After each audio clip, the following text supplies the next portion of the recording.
अस्सलाम वालेकुम व्यूअर्स, आज हम बहुत ही मज़ेदार कोफ्ते बनाएंगे। बहुत ही सॉफ्ट जूसी बन के तैयार होंगे। अगर आप इनको फ्रीज़ भी करेंगे तो ये ऐसे ही जो है ना नरम रहेंगे, सॉफ्ट रहेंगे। और इनको ऐसे ही फ्रीज़ करेंगे, ना फ्राई करके रखेंगे ना कुछ। मैं आपको प्रॉपर तरीके से गाइड करूँगी। तो चलें शुरू करते हैं। सबसे पहले मैंने 1 किलो गोश्त ले लिया बीफ का, आप मटन भी ले सकते हैं। इसको जो है ना बिल्कुल रूखा है ये, हल्की सी अगर चिकनाई होगी तो चल जाएगी, बहुत ज़्यादा नहीं होनी चाहिए। बस ये डाल दीजिएगा। इसमें 1 किलो है ये। अभी मैंने इसमें कुछ भी नहीं डाला, बस इसको जो है ना मैंने ऐसे ही चॉपर में अच्छे से पीस लिया। उसके बाद 1 टेबल स्पून मैंने इसके अंदर डाला है लहसुन, और 1.5 टेबल स्पून इसके अंदर मैंने अदरक का पेस्ट डाला है, ये शामिल कर दीजिएगा। इसके बाद इसमें मैंने डाला है 2 खाने के चमचे भर के भुना हुआ जो चना होता है, खाते हैं जो हम भुने हुए चने, वो 2 टेबल स्पून भर के डालिएगा। अगर भुने हुए चने नहीं हैं तो आप बेसन भी डाल सकते हैं इसकी जगह। इसके बाद मैंने 1 चाय का चमचा इसमें भर के डाला है खसखस का पाउडर। इस तरह से पीस लीजिएगा इसको, धो के, इसमें मट्टी होती है। उसके बाद नमक डाला है मैंने इसमें, हस्बे ज़ायका डालिएगा जितना आपको पसंद हो। उसके बाद लाल मिर्चें डाली हैं पाउडर 1 चाय का चमचा, और हल्दी जाएगी इसके अंदर आधा चाय का चमचा, ये शामिल कर दीजिएगा। इसके बाद हम इसमें डालेंगे धनिया पाउडर और ज़ीरा पाउडर। ज़ीरा पाउडर आधा चाय का चमचा जाएगा, और धनिया पाउडर 1 चाय का चमचा, ये डाल दीजिएगा इसके अंदर। और इसके बाद मैंने इसके अंदर डाला है गरम मसाला पाउडर, ये आधा चाय का चमचा डालिएगा। मेरे पास जायफल जावित्री वाला है, अगर आपके पास सादा है तो वो भी शामिल कर सकते हैं। ये शामिल करने के बाद अब हम आ जाएंगे, मैंने 2 प्याज फ्राई की थी दरमियाने साइज़ की, उसमें से जो है मैंने आधी निकाल के रख दी थी, जो आधी थी वो मैंने इसमें डाल के इसको पीस लेंगे हम अभी। ये देखिए तकरीबन हाथ में लेंगे तो इतनी होगी, 3 टेबल स्पून हो गई तली हुई प्याज, ये डालिएगा। इसके बाद 2 टेबल स्पून आपने दही डाल देनी है, या क्रीम भी डाल दें, क्रीम भी डाल सकते हैं आप। इससे ये होगा कि हमारे कोफ्ते सॉफ्ट रहेंगे। इसको फ्रीज़ भी कर देंगे तो उसके बाद भी निकाल के हम इसको बनाएंगे ना तो ऐसे ही रहेंगे। 2 टेबल स्पून हरा धनिया ले लीजिएगा, और 2 हरी मिर्चें डाली हैं मैंने इसमें। इसको अच्छे से पीस लिया है। उसके बाद हाथों को ग्रीस करें, और अपने मतलब साइज़ के हिसाब से बड़ा छोटा जो आपको पसंद हो आपने कोफ्ते बना लेने। मैंने दरमियाने साइज़ के बनाए हैं, 30 से 35 बन जाएंगे ये। इसको आप फ्रीज़ कर दें, फ्राई करने की ज़रूरत नहीं है। जब आपने पकाना हो इसको 10 मिनट निकाल के रखें, उसके बाद इसको आपने जो है ना ग्रेवी में डाल देना। तो अब हम इसकी ग्रेवी का मसाला तैयार करते हैं। आधा कप ऑयल ले लिया, 2 तेज़ पत्ते डाल दीजिएगा इसके अंदर, और 1 टुकड़ा मैंने दालचीनी का लिया है। 6 से 7 इसमें लौंग चली जाएगी, ये डाल दीजिएगा।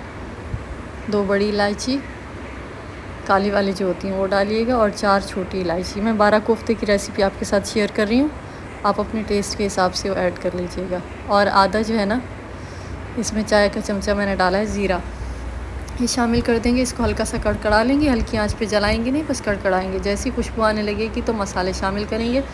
कश्मीरी लाल मिर्च 1 चाय का चमचा, पिसी हुई लाल मिर्च 1 चाय का चमचा, नमक हस्बे ज़ायका, हल्दी आधा चाय का चमचा, गरम मसाला आधा चाय का चमचा, धनिया पाउडर 1 खाने का चमचा, और ज़ीरा पाउडर 1 चाय का चमचा, ये शामिल कर देंगे इसके अंदर। और इसको अच्छे से हम फ्राई कर लेंगे।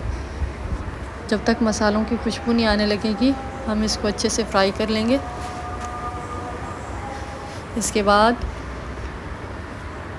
हम ले लेंगे आधा कप तली हुई प्याज,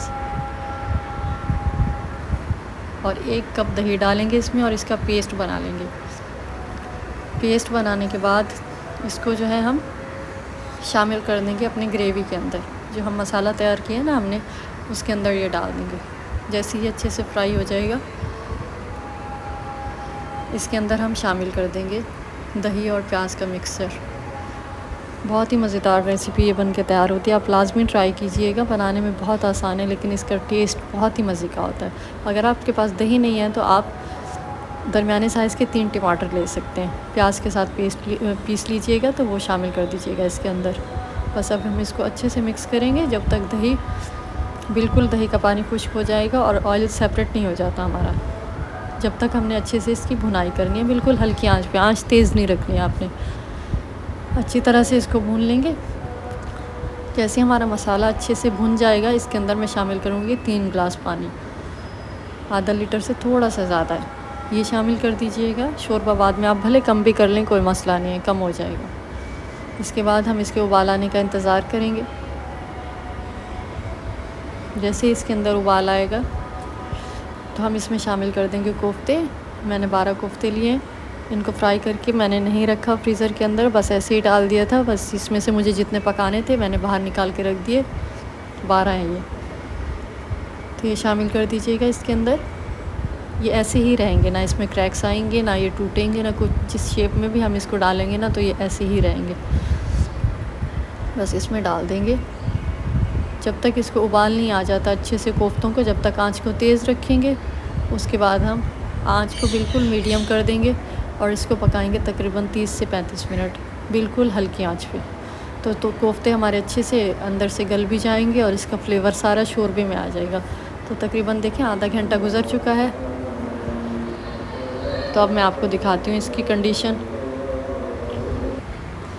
ये बिल्कुल बन के रेडी हो चुके हैं। बस आपने अपने टेस्ट के हिसाब से शोरबा रखना है, कम या ज़्यादा, जितना आपको पसंद हो। मैं इसको इतना ही रखूँगी, थोड़ा सा पतला रखूँगी। बहुत ही मज़ेदार ये बन के तैयार हुए हैं। तो इसको मैं अभी तोड़ के भी आपको दिखाऊँगी कि फ्रीज़ होने के बाद भी कितने जो है ना सॉफ़्ट और जूसी हैं।